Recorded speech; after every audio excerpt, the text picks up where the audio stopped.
When you first log into the platform, you will be sent to the main dashboard. On this page, you are presented with some useful information. This includes the latest updates to the extension, including the latest version number, your extension API key, your current, remaining token amount, and the total number of code snippets you have saved in the library. Further down this page, there is a link to the platform documentation, should you get stuck. To navigate through the interface, use the left sidebar menu. This menu is always visible, to help you navigate through the interface efficiently. You can collapse this menu for a more compact view, with this collapse button down below. To start creating code snippets, click on the Snippets button in the left menu. As this is your first time logging in, there are no snippets visible. Click on the button to start creating your first code snippet. To create your first snippet, give it a name.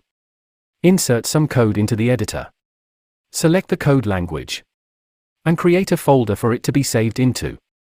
When you are happy, click on the Save Snippet button.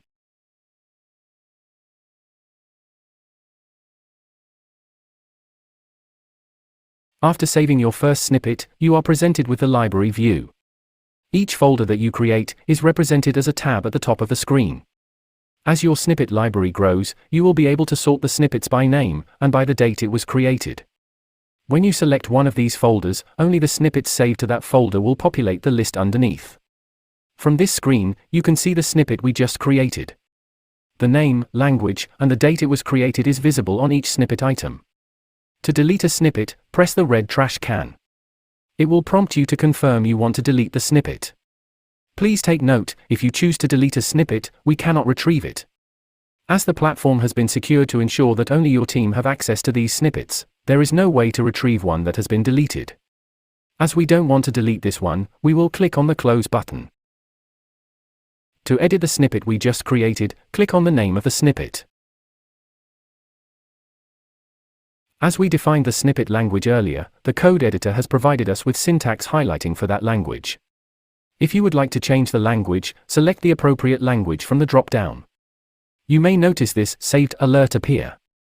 This means our changes were saved automatically.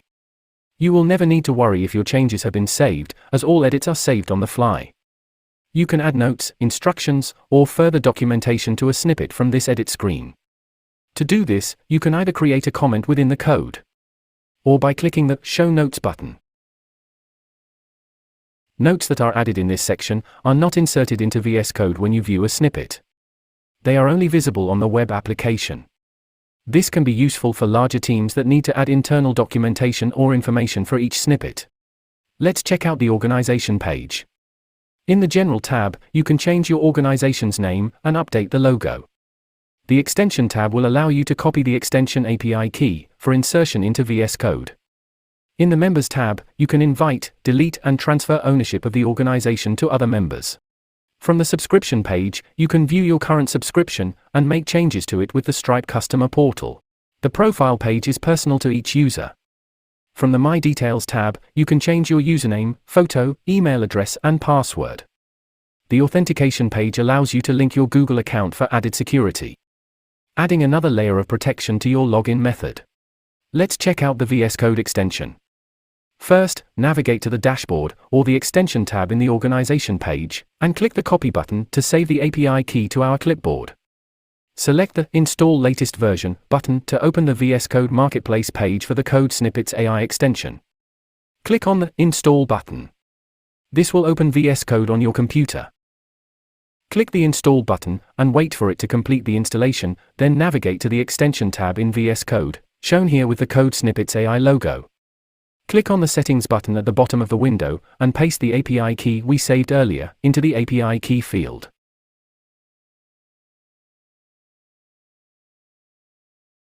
Make sure to select the AI model you would like to use as default. Now we are ready to start turning our questions into code. There are 3 ways to use the AI features. Number 1. Select some code and right-click on it. Then choose the AI function you would like to perform from the list of pre-made options. The AI will then generate a response.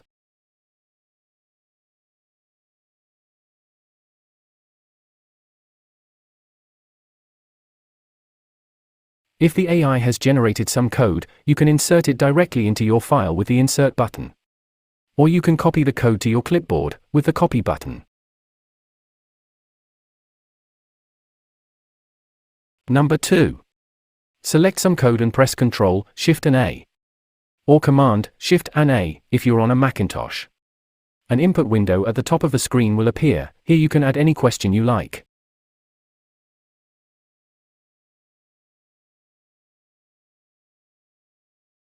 The third best way to use the AI feature? Just ask any question in the input field, with or without code already selected. This can be useful for asking generic questions about code or development practices. To view the snippet we created earlier in the web application, click on the Snippets Library tab underneath the chat window. This will show you all your team's snippets. When you click on a snippet, a new file will open, with the snippet contents. Here you can save the snippet to your computer, or ask the AI questions about it. Lastly, to save a new snippet from VS Code into your library, select the code you would like to save, right-click, and select Save Code Snippet. An input window at the top of the screen will appear. Insert the snippet name you would like to add here and press Enter. The snippet will be sent to your team's library, for everyone to view. You will also be able to see the snippet in the Snippet Library tab underneath the chat window. This concludes the overview of the Code Snippets AI platform. Thanks for watching.